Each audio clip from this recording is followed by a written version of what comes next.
Hello and welcome to Overbooked Book Talks. My name is Kari. I'm here at the Mount Airy Branch Library, part of Carroll County Public Library, and I'm so glad you could join me.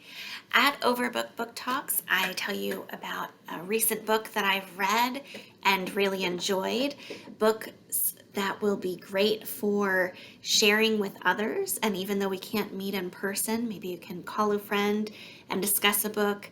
Maybe you're having Zoom book club meetings with a group of friends. So I want to give you some suggestions. These are great suggestions for reading on your own, but also really a lot of fun to share with others and discuss. So this month I am discussing My Sister the Serial Killer by Oyinkan Braithwaite. Oyinkan, this is her debut novel. She has been an editor, a poet. She's a Nigerian author, and this book has gotten a lot of fantastic reviews. It was longlisted for the Booker Award, and it's just really a lot of fun. My Sister the Serial Killer, as you can tell, is kind of even in that same length as a lot of mystery thrillers. It's not a long book. It's just over 200 pages. The chapters are really short.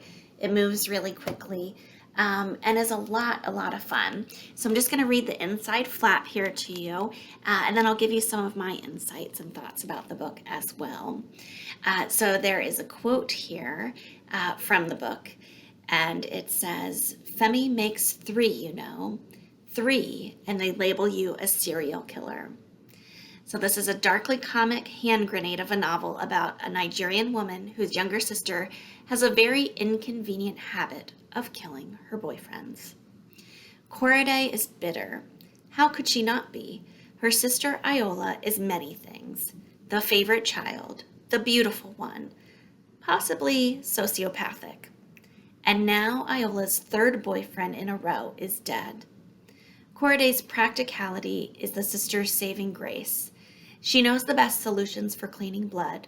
The trunk of her car is big enough for a body, and she keeps Iola from posting pictures of her dinner to Instagram when she should be mourning her missing boyfriend.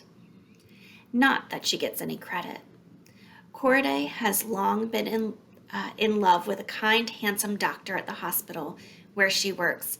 She dreams of the day when he will realize that she's exactly what he needs. But when he asks Korede for Iola's phone number, she must reckon with what her sister has become and how far she's willing to go to protect her. So this is just a fun book. I totally agree. It says it's darkly comic. It is a little bit of mystery thriller.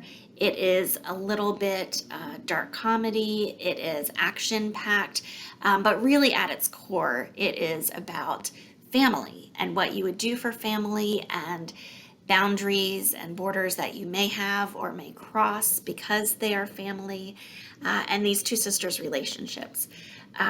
So it's just really a fun, interesting read. So it's what I would consider a beach read. I know sometimes you think of like a quick romantic comedy sort of for a beach read, but this is just like a lot of fun. It's totally enjoyable. The characters are so incredibly flawed. And like I said, Oyinkan Braithwaite is a Nigerian author, and she has the novel set in Lagos, Nigeria, which is the most heavily populated city in Nigeria and on the African continent. So it's like our New York City. So there's a lot going on. And that really plays into the setting of this book and the plot. But really, it's so transferable to every country and culture and city and sibling relationship. So like it says, the main character is Korede. She's a nurse. She's doing the best she can. She's in love with this doctor, but she is too shy basically to tell him because she's never thought of herself as the pretty one or the one that is marriage material. Her sister has always been thought that. Their mother is really heavily influenced her opinion of herself. And her mother has always said, her sister is the one who's beautiful and going to get married and really going to do things with her life. And of course, she turns out to be a serial killer. But Cora Day is hiding this from the world and helping her sister hide the fact that she's a serial killer. So there's just a lot of interesting dynamics. It pulls back to their childhood, their relationship with their mother, and with their father, who was abusive. And it doesn't fully explain. It doesn't dive deep into an explanation for why these women are doing the things that they're doing necessarily, or how they got to where they are. It's not that character driven necessarily. The characters and their actions, they're really with both of them, both of the sisters, and with the men who are being murdered, they're all fairly shallow people. Not in the sense that they're not well developed in the story. They're definitely well developed, but they do these actions that are imperfect and unlikable, but they also are just really funny as well. So it's just a fun book. I think I mentioned the chapters are really short and quick. They almost lay themselves out like a movie.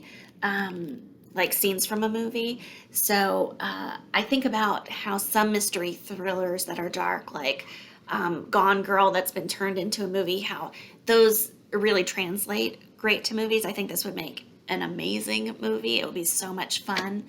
And it's just enjoyable to read. So I hope that you check it out.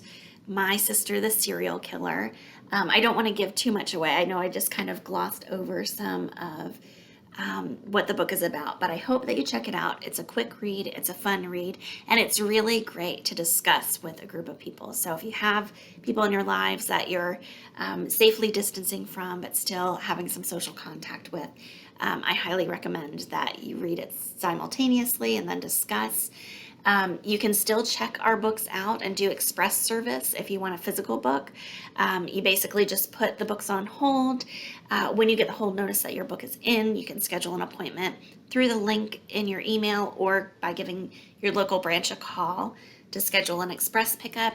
We also have ebook formats on our website as well. If you go to www.library.carr.org, you can check out our ebook resources and audio book resources as well. But I cannot recommend this book enough. I just loved it. It was really enjoyable, and I hope you check it out as well. So thank you for joining me for this month's Overbooked Book Talks, and I hope to see you again next time.